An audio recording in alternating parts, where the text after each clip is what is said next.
Hello friends, स्वागत है आप सभी का हमारे चैनल स्टडी टैब पर। फ्रेंड्स, इस वीडियो में यहाँ पर दो इंपॉर्टेंट हिस्ट्री के टॉपिक्स डिस्कस करने वाले हैं। एक है यहाँ पर मौर्योत्तर काल और दूसरा करेंगे फ्रेंड्स यहाँ पर संगम काल, और यहाँ पर गुप्त पीरियड को भी एकदम डिटेल में कवर करेंगे वन लाइनर की फॉर्मेट में। दोस्तों, ये फोर्थ पार्ट है इसी सीरीज का। इसके नेक्स्ट वीडियो में डिस्कस करेंगे यहाँ पर दक्षिण भारत के जो भी राजवंश हैं। चलिए फिलहाल इस वीडियो को कर लेते हैं स्टार्ट। तो देखिए, सबसे पहले जो क्वेश्चन बन सकता है आपके लिए, पूछ लेंगे बताइए मौर्योत्तर काल का टाइम पीरियड। तो ये है आपका 185 ईसा पूर्व से 319 ईसा पूर्व। अब देखिए, पिछले वीडियो में हमने दोस्तों यहाँ पर क्या डिस्कस किया था, जो मौर्य वंश का अंतिम शासक था उसका नाम देखिए बृहद्रथ। इसको किसने हराया था यहाँ पर? पुष्यमित्र शुंग ने। और किस वंश की स्थापना कर दी थी यहाँ पर? डायरेक्टली पूछ लेंगे, शुंग वंश की स्थापना किसने करी? कौन करता है? पुष्यमित्र शुंग। कब? 185 ईसा पूर्व में। ये चीज़ें आप नोट कर लेना। जिसने इससे पहला वीडियो नहीं देखा है, इसी वीडियो के डिस्क्रिप्शन में मैं पिन कर दूंगा, वरना आप सामान्य ज्ञान वन लाइनर वाली प्लेलिस्ट में चले जाना, वहां पर आपको वीडियोस मिल जाएंगे। तो चलिए करते हैं स्टार्ट। मगध में शुंग वंश की स्थापना किसने की? तो ये करता है कौन? पुष्यमित्र शुंग। देखिए दोस्तों, काफ़ी यहाँ पर क्वेश्चंस आएंगे जो एकदम इंपॉर्टेंट होंगे, उनमें मैं अलग से मार्क कर दूंगा। पुष्यमित्र शुंग किस जाति का शासक था? तो ये था दोस्तों यहाँ पर ब्राह्मण जाति का शासक। आगे चलते हैं। शुंग शासकों ने अपनी राजधानी कहाँ स्थापित करी? वेरी वेरी इंपॉर्टेंट क्वेश्चन दोस्तों। ये करी थी यहाँ पर विदिशा में। जो भी वंश आएंगे दोस्तों, पहला क्या याद करना है? उसका संस्थापक और उसका अंतिम शासक। ये दो क्वेश्चन बिल्कुल याद करते हुए चलना। और एक है यहाँ पर राजधानी। चले चलते हैं आगे नेक्स्ट।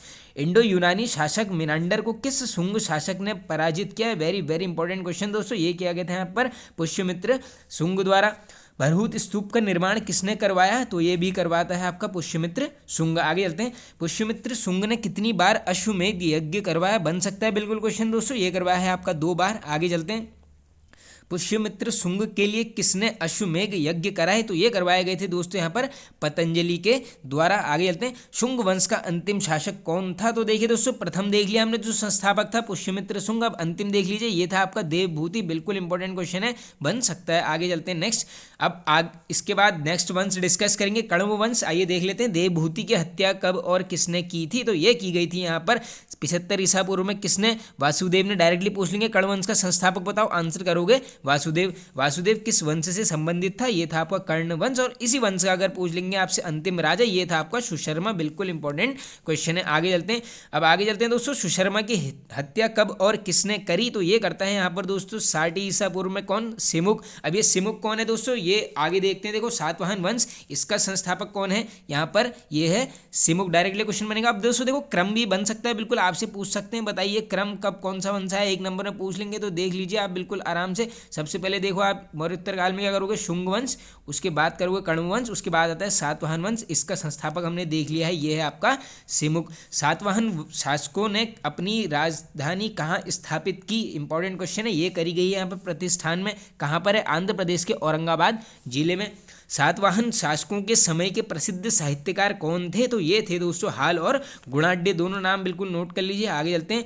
हाल ने कौन सी पुस्तक की रचना की? ये हाल कौन है दोस्तों? ये है जो साहित्यकार था, इसकी है यहाँ पे गाथा सप्त शतक। बिल्कुल क्वेश्चन बन सकता है आपसे, बिल्कुल ये रचनाओं से तो क्वेश्चंस काफ़ी बनते हैं। आगे चलते हैं। गुणाढ्य ने कौन सी पुस्तक की रचना की? ये भी ये नोट कर लीजिए बिल्कुल, ये है आपके बृहत कथा। आगे चलते हैं। सातवाहन शासकों ने किन धातुओं की मुद्रा का प्रचलन किया? तो ये किया गया है दोस्तों यहाँ पर चांदी, तांबा, सीसा, पोटीन और कांसे की। आगे चलते हैं। सातवाहनों के समय में सर्वाधिक मुद्रा किस धातु से बनी थी? अब देखो दोस्तों, ये वाला क्वेश्चन में काफ़ी सारे नाम हैं, तो इंपॉर्टेंट क्या बनता है? ये वाला क्वेश्चन बिल्कुल पूछा जा सकता है कि मैक्सिमम यहाँ पर किन की संख्या थी, किस चीज़ से बनी मुद्राओं की? ये थी आपकी शीशे से बनी मुद्राएं। आगे चलते हैं। ब्राह्मणों को भूमि अनुदान देने की प्रथा का आरंभ किन शासकों के द्वारा किया गया? ये रिपीटेड है, एसएससी में भी बन जाता है ये वाला क्वेश्चन। ये है आपका सातवाहन शासकों के द्वारा। आगे चलते हैं। सातवाहनों की भाषा एवं लिपि कौन सी थी? तो देखिए दोस्तों, भाषा पूछेंगे प्राकृत, लिपि पूछ लेंगे तो आंसर करेंगे आप यहाँ पर ब्राह्मी लिपि। आगे चलते हैं। सातवाहनों का समाज कैसा था? तो ये था दोस्तों यहाँ पर मात्र सत्तात्मक। आगे चलते हैं। कार्ले का चैत्य, अजंता एवं एलोरा की गुफाओं का निर्माण एवं अमरावती कला का विकास किन शासकों ने किया था? तो ये किया गया था यहाँ पर दोस्तों सातवाहन के शासकों के द्वारा। आगे चलते हैं। सातकर्णी एवं अन्य सभी सातवाहन शासक क्या कहलाते थे? तो ये कहलाते थे आपके दक्षिणापथ के स्वामी। अब देखो, अगला वंश आएगा यहाँ पर, ये है आपके यवन शासक। आगे चलते हैं। भारत पर आक्रमण करने वाले विदेशी आक्रमणकारियों का क्रम क्या है? तो देखिए क्या है? हिंद, यूनानी, फिर शक, पल्लव और कुषाणी क्रम को याद कर लो, बन सकता है क्वेश्चन। आगे चलते हैं। सेल्यूकस द्वारा स्थापित पश्चिमी तथा मध्य एशिया के विशाल साम्राज्य को किसने अक्षुण्ण बनाए रखा? तो ये बनाया गया था दोस्तों एंटियोकस प्रथम द्वारा। आगे चलते हैं। बैक्ट्रिया के विद्रोह का नेतृत्व किसने किया? बनता है ये वाला क्वेश्चन, बिल्कुल नोट कर लीजिए। ये नेतृत्व क्या था यहाँ पर? डियोडोरस प्रथम ने। आगे चलते हैं। भारत का पर सबसे पहले किसने आक्रमण किया? तो इसी ने किया था दोस्तों, बैक्ट्रिया के शासक ड्रेमेटियस के द्वारा किया गया था भारत पर सबसे पहले आक्रमण। आगे चलते हैं। ड्रेमेटियस ने कब भारत पर आक्रमण किया? पहला है तो बन सकता है 190 ईसा पूर्व में। आगे चलते हैं। डेमिट्रियस ने भारत पर आक्रमण कर किन स्थानों पर अधिकार कर लिया था? अब आक्रमण किया है तो जरूर अधिकार भी किया होगा, तो ये देखो कहाँ पे किया गया था? अफगानिस्तान, पंजाब एवं सिंध के बड़े भाग पर क्या कर लिया था इसने? कब्जा। ड्रेमिटियस ने अपनी राजधानी बनाई, बिल्कुल इंपॉर्टेंट है, ये बनाई शाकाल को। और हिंदू यूनानी या बैक्टीरियाई यूनानी किन से कहा गया? ये बोला गया यहाँ पर शाकाल को। आगे चलते हैं अब नेक्स्ट। हिंद यूनानी शासकों में सबसे अधिक विख्यात कौन हुआ? ये है दोस्तों कौन? आपका मिनांडर। इसका काल देख लीजिए 165 ईसा पूर्व से 145 ईसा पूर्व तक। आगे चलते हैं। मिनांडर की राजधानी शाकल किसका प्रमुख केंद्र थी? ये थी आपकी शिक्षा का। और मिनांडर किस धर्म का अनुयायी था? ऐसे क्वेश्चन थोड़े से बन जाते हैं। ये था आपका यहाँ पर बौद्ध धर्म का अनुयायी। आगे चलते हैं। मिनांडर ने किस बौद्ध भिक्षु से बौद्ध धर्म की दीक्षा ली? तो ये ली गई थी दोस्तों यहाँ पर नागार्जुन से। कहीं पर नाम नागसेन भी आपको मिल जाएगा। आगे चलते हैं। मिनांडर के प्रश्न एवं नागसेन द्वारा दिए गए उत्तर किसमें संग्रहित हैं? तो ये हैं दोस्तों यहाँ पर मिलिंद पन्हू में। ये हैं यहाँ पर इनके द्वारा जो भी व्यंग्य किए गए हैं किसमें मिल जाएंगे आपको? मिलिंद पन्हू में। आगे चलते हैं। भारत में सबसे पहले किसने सोने के सिक्के जारी किए? काफ़ी रिपीटेड क्वेश्चन है, इंपॉर्टेंट है बिल्कुल। ये हिंद यूनानियों द्वारा किए गए हैं। आगे चलते हैं। हिंद यूनानी शासकों द्वारा भारत के पश्चिमोत्तर सीमा प्रांत में चलाई गई यूनान की प्राचीन कला कौन सी थी? इंपॉर्टेंट है बिल्कुल, ये है आपकी हेलेनिस्टिक आर्ट। आगे चलते हैं। भारत में हेलेनिस्टिक आर्ट का उत्तम उदाहरण क्या है? तो ये है आपकी दोस्तों यहाँ पर गांधार कला। पूछ लेंगे संबंधी किससे? ये है आपका हेलेनिस्टिक आर्ट से। बिल्कुल इंपॉर्टेंट क्वेश्चन है, बन सकता है। इस टाइप के क्वेश्चन ज़्यादा पूछे जाते हैं। आगे चलते हैं। भारतीय रंगमंच में यवनिका का शुभारंभ किसने किया? यानी पर्दा का, ये किया गया है यहाँ पर यूनानियों के द्वारा। आगे चलते हैं। किस राजा के शासनकाल में ईसाई धर्म प्रचारक सेंट थॉमस भारत आया? तो ये आया था दोस्तों यहाँ पर गोंदोफिरनस के शासनकाल में। आगे चलते हैं। चार धातुओं सोना, चांदी, तांबा एवं सीसा के सम्मिश्रण से बनने वाले सिक्कों को क्या बोला जाता था? इंपॉर्टेंट क्वेश्चन है बिल्कुल दोस्तों। ये है यहाँ पर कांसार्पण। ऐसे ही पूछ सकते हैं आपसे, प्राचीन काल में कांसार्पण क्या था? तो ये क्या थे दोस्तों? सिक्के थे। आगे चलते हैं। किस स्थान को पेरिपल्स ऑफ द इद्रिथियन सी नामक पुस्तक में पोर्डुको कहा गया है? वेरी वेरी इंपॉर्टेंट क्वेश्चन दोस्तों, ये बन सकता है। ये वाला क्वेश्चन बिल्कुल इंपॉर्टेंट है। ये बोला गया यहाँ पर अरिका मेडू। आप देख लो ये किसके द्वारा यहाँ पर लिखी गई है? ये लिखी गई है यहाँ पर अरिका मेडू के द्वारा। आगे चलते हैं। अब आएंगे दोस्तों कौन? शक शासक। आइए स्टार्ट करते हैं। यूनानियों के बाद भारत में कौन है? डायरेक्टली बन सकता है क्वेश्चन। शक लोग आए थे। शाखाएं पूछेंगे 5 और मूल निवासी, ये क्वेश्चन बन जाता है। ये थे आपके यहाँ पर मध्य एशिया के। आगे चलते हैं। शक किसकी खोज में भारत आए थे? तो ये आए थे दोस्तों यहाँ पर चारागाह की खोज में। आगे चलते हैं।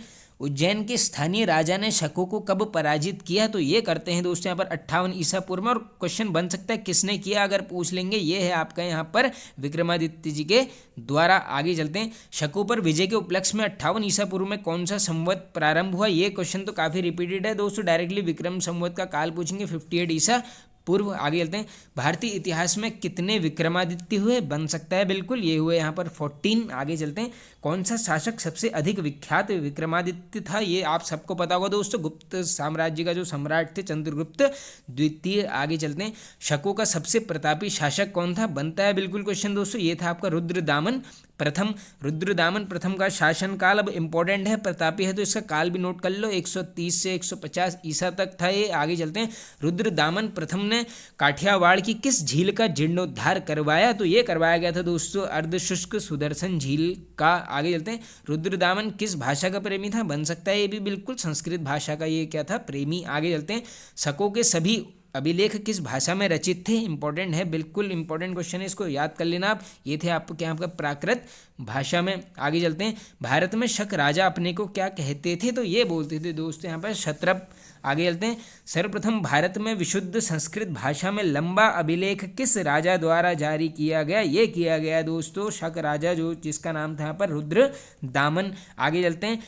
त्रातार या जिसे दोस्तों मुक्तिदाता बोला जाता है की उपाधि किस वंश के शासकों ने धारण की, तो ये की गई थी यहाँ पर शकों के द्वारा। आगे चलते हैं, अब देखते हैं नेक्स्ट वंश, ये है आपका कुषाण वंश। देखिए दोस्तों, जितने भी इंपॉर्टेंट क्वेश्चंस बन सकते हैं वंश से वो यहाँ पे डिस्कस हो रहे हैं। अगर एग्जाम में इन टॉपिक से अगर क्वेश्चन आएगा तो 110% वीडियो से आना है, इसीलिए बिल्कुल बिना स्किप करते हुए इस सीरीज़ को आप बिल्कुल फॉलो करना। पूरी हिस्ट्री को यहाँ पर कवर कर लेंगे इस मंथ के एंड तक, ये मेरा आप सभी से प्रॉमिस है। तो चलिए आगे करते हैं स्टार्ट। भारत में पल्लव के बाद कौन आए, कौन आए, कुषाण आए। कुषाणों का संबंध किससे था, तो ये था दोस्त यहाँ पर चीन की यूची जनजाति से। इतना भी याद मत करो, बस ये रिलेट कर लो, कुषाणों का संबंध किससे था, चीन से था। आगे चलते हैं, कुषाण किन अन्य नामों से भी जाने जाते थे, तो ये जाने जाते थे यहाँ पे यूची तथा तोखरी, ये दोनों याद कर लीजिए बिल्कुल। कुषाण वंश का संस्थापक इंपॉर्टेंट है, संस्थापक ऊपर बताया मैंने, बिल्कुल याद कर लेना, ये था आपका कुजुल कड़ी फिसेस। आगे चलते हैं, कुषाण वंश का सबसे प्रतापी राजा, बिल्कुल आप सभी ने सुना होगा, कनिष्क।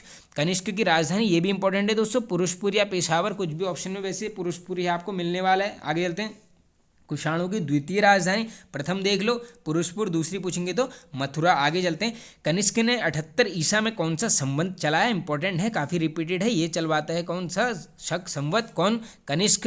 कार्यकाल देख लो, टाइम पीरियड 78 ईसा में चलवाया गया है। आगे चलते हैं, भारत सरकार द्वारा प्रयोग में लाया जाने वाला संवत कौन सा है, बिल्कुल ईजी क्वेश्चन है, शक संवत है।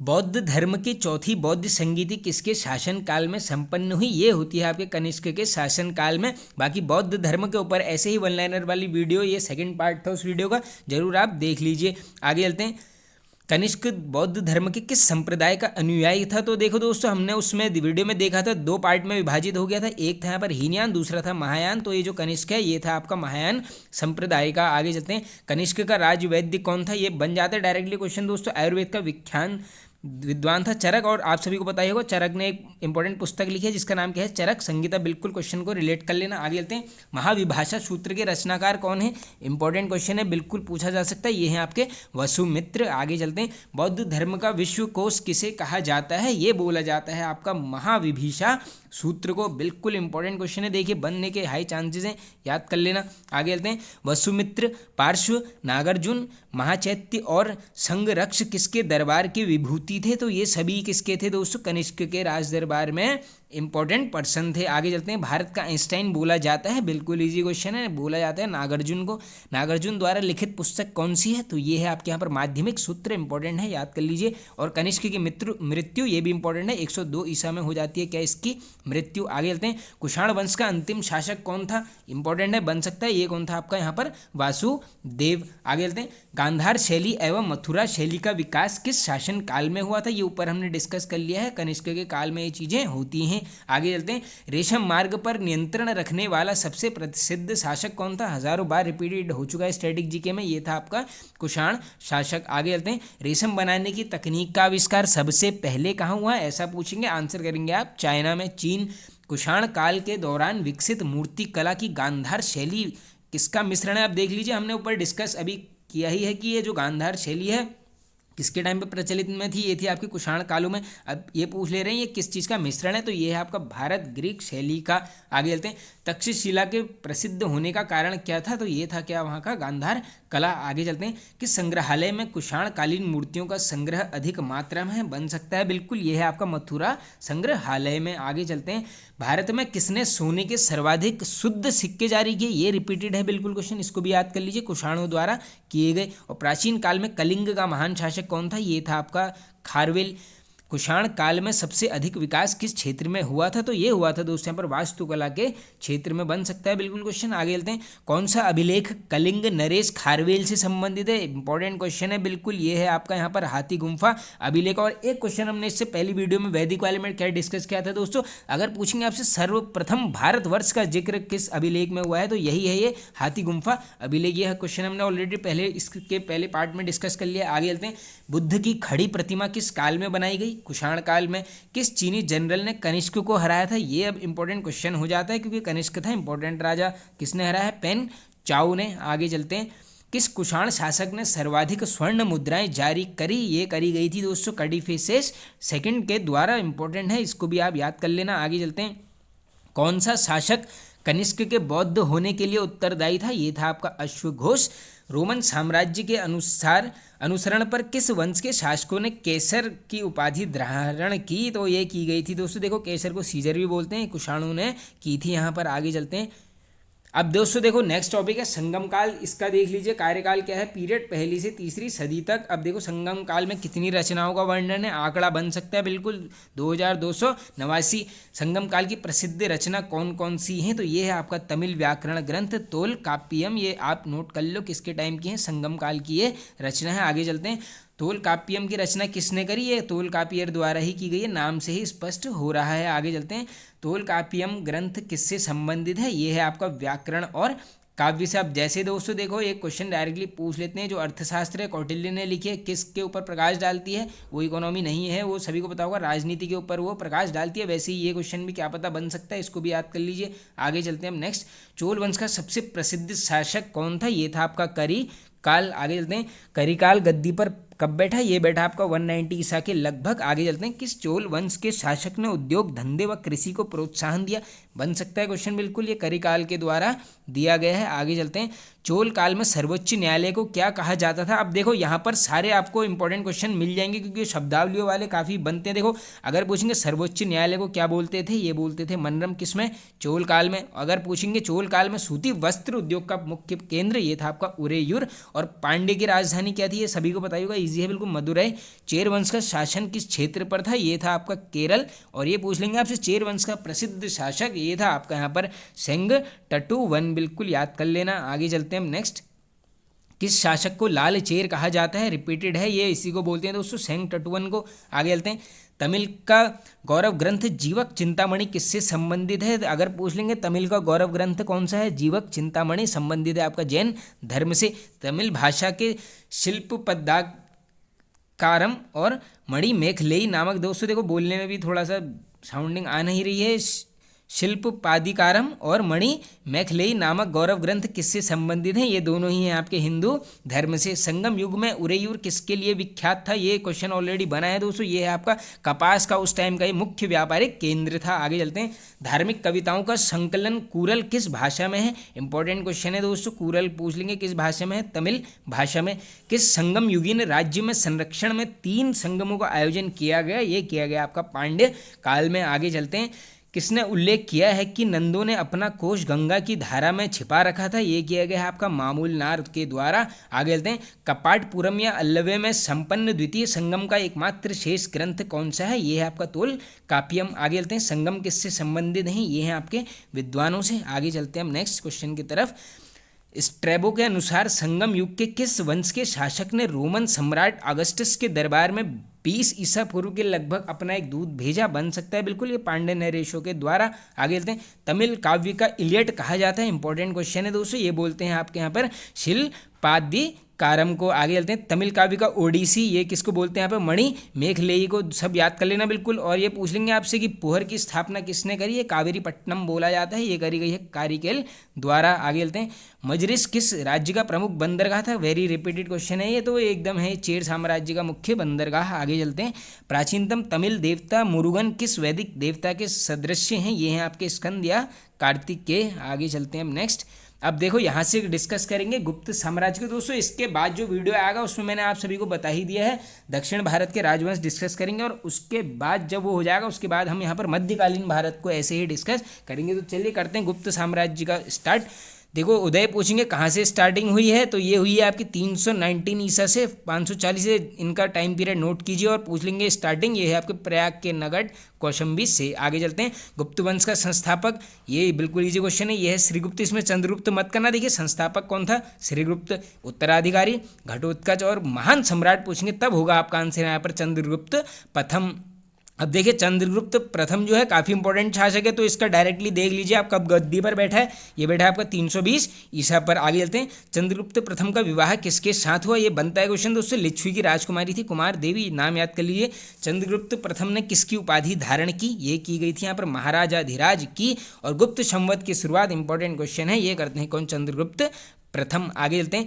चंद्रगुप्त प्रथम का उत्तराधिकारी कौन हुआ? तो ये हुआ कौन दोस्तों यहाँ पर? समुद्रगुप्त। समुद्रगुप्त राजगद्दी पर कब बैठा? बनता है क्वेश्चन 335 ईसा। अब देखो दोस्तों, एक अन्य नाम से जानते हैं, अच्छा वो आगे क्वेश्चन आ जाएगा। आइए, समुद्रगुप्त ने आर्यवर्त में कितने शासकों को पराजित किया? ये किया गया 9। और समुद्रगुप्त ने दक्षिणावर्त में कितने शासकों को पराजित किया? ये करा गया है इसके द्वारा 12 शासकों को पराजित। आगे चलते हैं, समुद्रगुप्त को अन्य किस नाम से जानते हैं? तो दोस्तों ये जो समुद्रगुप्त है इसे जानते हैं यहाँ पर भारत का नेपोलियन। काफ़ी रिपीटेड क्वेश्चन है। आगे चलते हैं, समुद्रगुप्त का दरबारी कवि कौन था? ये भी काफ़ी रिपीटेड है दोस्तों, ये था आपका हरिशेन। और ये पूछ लेंगे हरिशेन ने रचना किसकी करी? ये करी गई है इलाहाबाद प्रशस्ति लेख की। Very very important question. चलिए चलते हैं आगे, समुद्रगुप्त किसका उपासक था? तो ये था दोस्तों यहाँ पर भगवान विष्णु का। आगे चलते हैं, समुद्रगुप्त ने किसकी उपाधि धारण करी? ये करी गई थी दोस्तों अश्वमेध कर्ता और विक्रमांक की। कोई भी ऑप्शन में आपको मिल जाएगा दोस्तों, समुद्रगुप्त से क्वेश्चंस बनते हैं। आगे चलते हैं,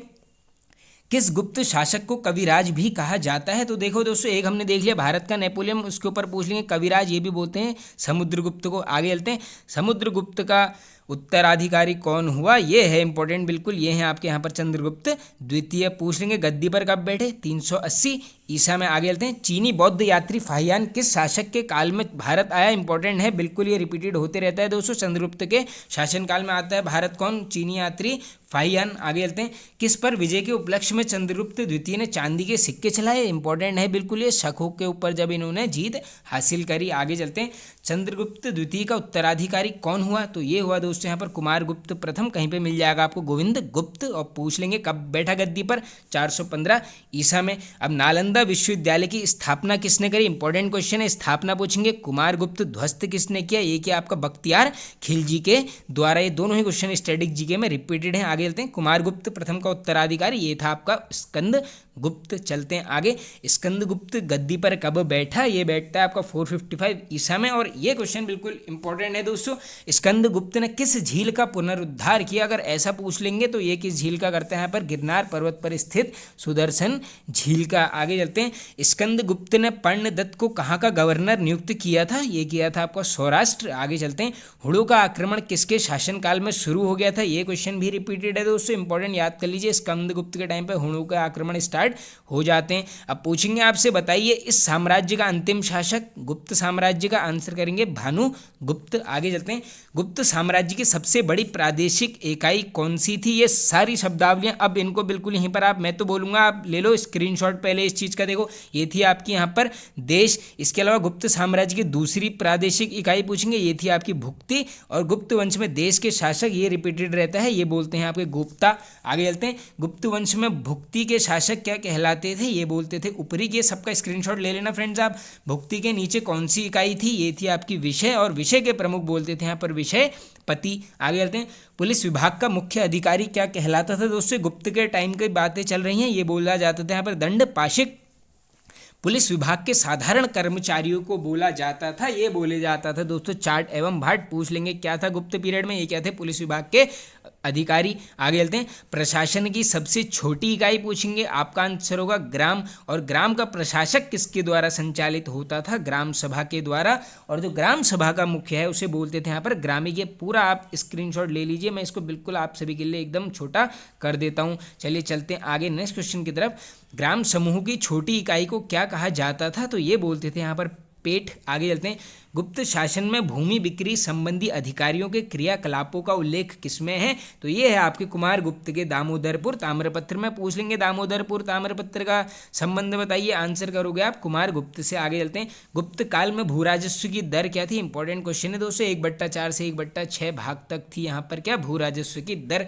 कृषि करने योग्य भूमि को बोला जाता था, ये बोलते थे यहाँ पर क्षेत्र। और वास करने योग्य भूमि को ये बोलते थे आपके यहाँ पर वास्तु। आगे चलते हैं, पशुओं के चारा योग्य भूमि को क्या कहा जाता था? ये तो नाम से स्पष्ट हो रहा है, चारागाह भूमि। आगे चलते हैं, ऐसी भूमि जो जोतने योग्य नहीं उन्हें बोलते थे, ये इंपॉर्टेंट है बिल्कुल, ये बोला जाता था खिल। और अगर पूछ लेंगे ऐसी भूमि जो जंगली होती थी उसे बोलते थे यहाँ पर अप्रहत। आगे चलते हैं, सिंचाई के लिए किस यंत्र का प्रयोग किया जाता था? ये किया जाता था दोस्तों रहट या फिर घंटी यंत्र का। आगे चलते हैं, श्रेणी के प्रधान को क्या कहा जाता था? ये दोस्तों सभी गुप्त टाइम की बात चल रही है, तो श्रेणी के प्रधान को क्या बोलते थे यहाँ पर? जेस ढक। आगे चलते हैं, गुप्त काल में सर्वाधिक महत्वपूर्ण व्यापारिक केंद्र, ये इंपॉर्टेंट क्वेश्चन है दोस्तों, ये है आपका उज्जैन। आगे चलते हैं, सर्वाधिक स्वर्ण मुद्राएं किन शासकों ने जारी की? काफ़ी रिपीटेड है, सबको पता होगा दोस्तों, गुप्त राजाओं द्वारा की जाती हैं। आगे चलते हैं, गुप्त राजाओं की स्वर्ण मुद्राओं को अभिलेखों में क्या बोला गया? ये बोला गया दोस्तों दिनार।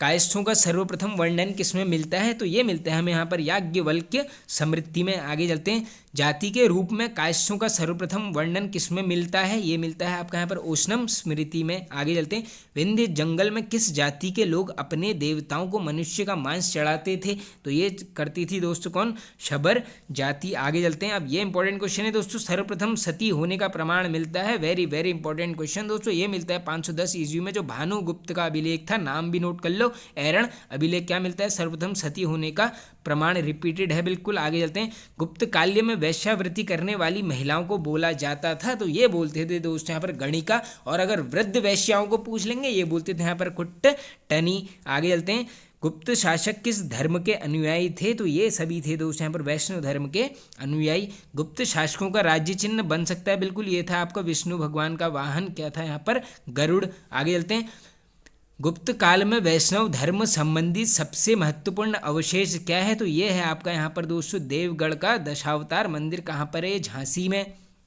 आगे चलते हैं, अजंता में निर्मित 29 गुफाओं में गुप्तकालीन गुफाएं कौन सी हैं? तो देखो ये क्वेश्चन काफ़ी पूछे जाते हैं। तो गुफा का जो क्रम है 16-17 किससे वो है संबंधित?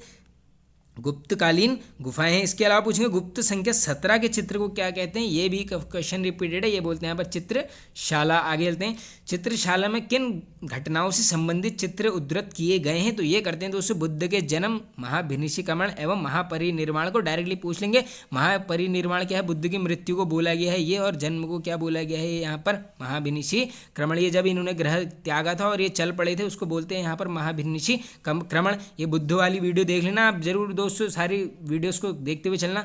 अजंता की गुफाएं किस बौद्ध शाखा से संबंधित हैं? ये है आपकी महायान शाखा से। चंद्रगुप्त द्वितीय के शासनकाल में संस्कृत भाषा के सबसे प्रसिद्ध कवि कौन थे? ये आप सभी को पता ही होगा, महाकवि कालिदास जी। आगे चलते हैं, चंद्रगुप्त द्वितीय के दरबार में रहने वाले आयुर्वेदाचार्य कौन थे? ये थे आपके धन्वंतरी। आगे चलते हैं, गुप्त काल में विष्णु शर्मा द्वारा लिखित किस ग्रंथ को संसार का सर्वाधिक प्रचलित ग्रंथ माना गया है? बिल्कुल इजी क्वेश्चन है दोस्तों, पंचतंत्र भाषा भी पूछ लेंगे, संस्कृत। आगे चलते हैं, आर्यभट्ट ने कौन कौन से ग्रंथ लिखे? दो इंपॉर्टेंट हैं, एक है यहाँ पर आर्यभट्टियम, दूसरा है यहाँ पर सूर्य सिद्धांत। ये दोनों क्वेश्चन ऑलरेडी बने हैं। आगे चलते हैं, सर्वप्रथम किसने बताया कि पृथ्वी सूर्य के चारों ओर घूमती है? ये भी पता होगा सबको, आर्यभट्ट ने।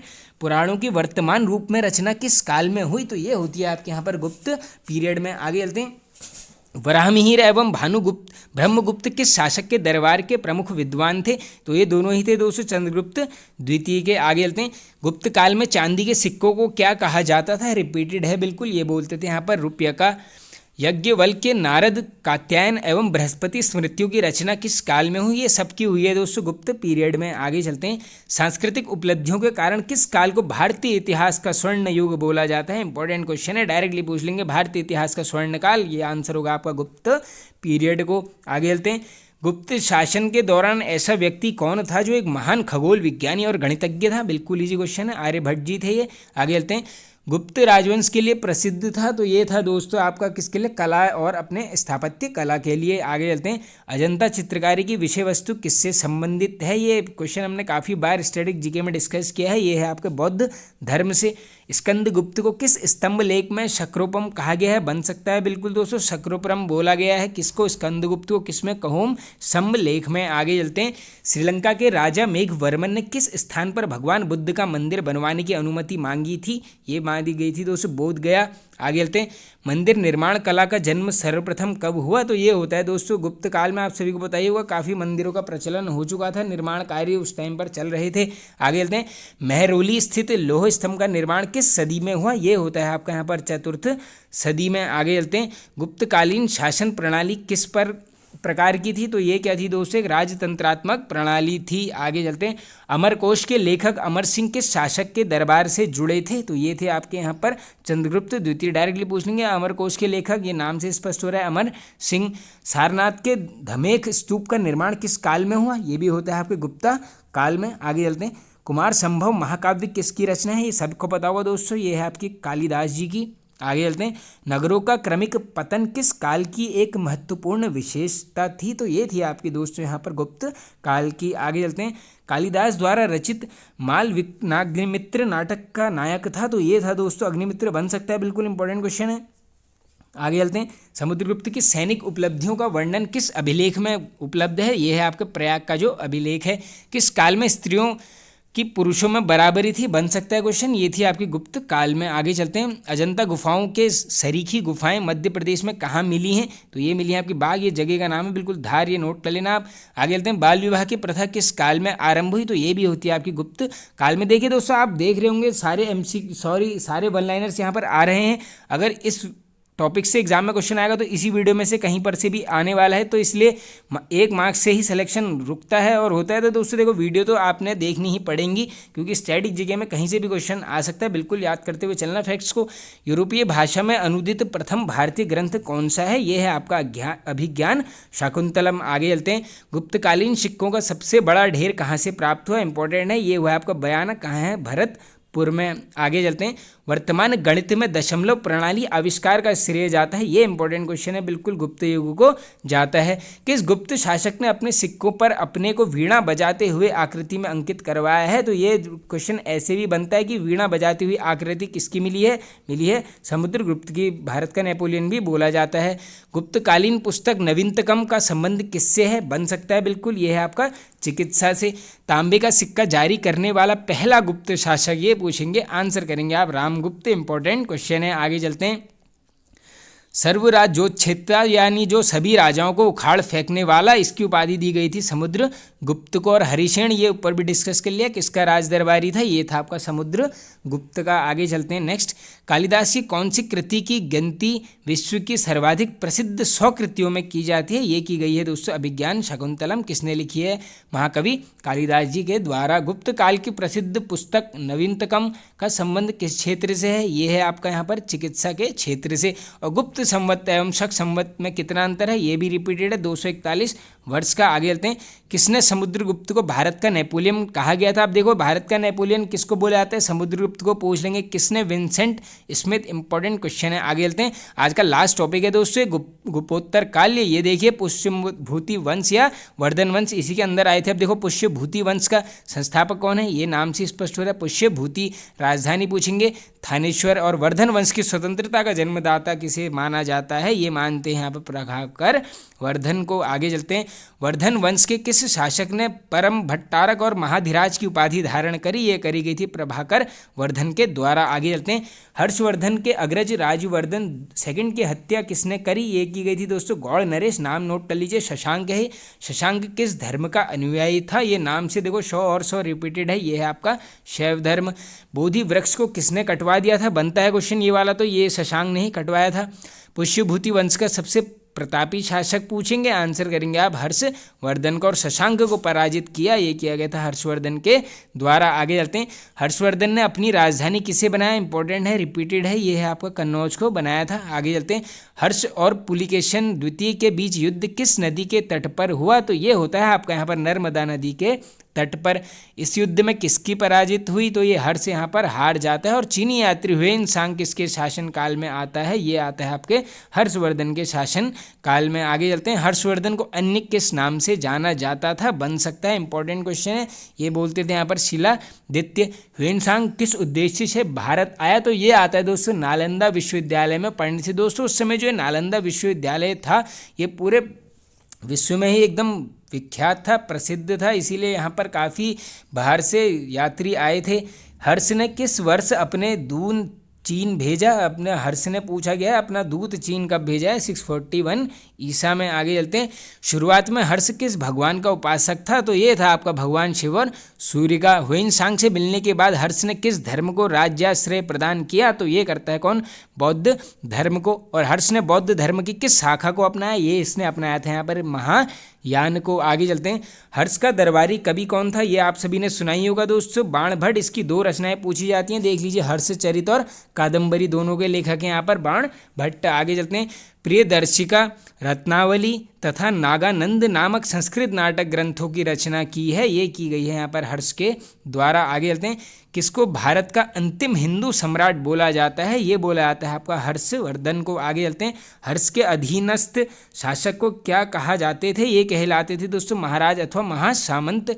हर्ष के मंत्री परिषद के मंत्री को क्या कहा जाता था? बन सकता है क्वेश्चन। ये बोलते थे यहाँ पर सचिव या फिर अमात्य। वैसे ऑप्शन में आपको अमात्य ही मिलने वाला है। आगे चलते हैं, प्रशासन की सुविधा के लिए हर्ष का साम्राज्य किसमें विभक्त था? तो ये था दोस्तों प्रांतों में।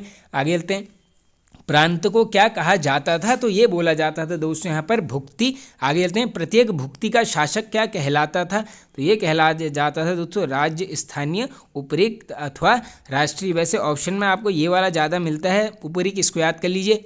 हर्षचरित में प्रांतीय शासकों के लिए किस शब्द का प्रयोग हुआ? ये हुआ है आपका लोकपाल। आगे चलते हैं, भुक्ति का विभाजन किस में हुआ था? तो ये होता है आपका जिलों में।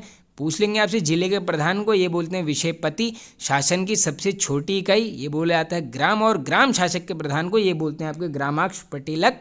ये इंपॉर्टेंट सभी फैक्ट हैं। आगे चलते हैं, पुलिस विभाग के अधिकारियों को क्या कहा जाता था? तो ये बोलते थे दोस्तों यहाँ पर दांडिक या फिर दंड पाशिक। आगे चलते हैं, अश्व सेना के अधिकारियों को क्या कहा जाता था? ये बोला जाता था बृहदेश्वर। और पैदल सेना के अधिकारियों को ये बोलते थे दोस्तों यहाँ पर बलाधिकृत या फिर महाबलाधिकृत। आगे चलते हैं, हर्षचरित में सिंचाई के साधन के रूप में किसका उल्लेख मिलता है? तो ये मिलता है दोस्तों यहाँ पर तुला यंत्र या फिर जल पंप जिसे बोला जाता है। आगे चलते हैं, हर्ष के समय मथुरा किसके लिए प्रसिद्ध था? तो ये क्वेश्चन रिपीटेड है दोस्तों। ये था आपको सूती वस्त्रों के निर्माण के लिए प्रसिद्ध था क्या? मथुरा।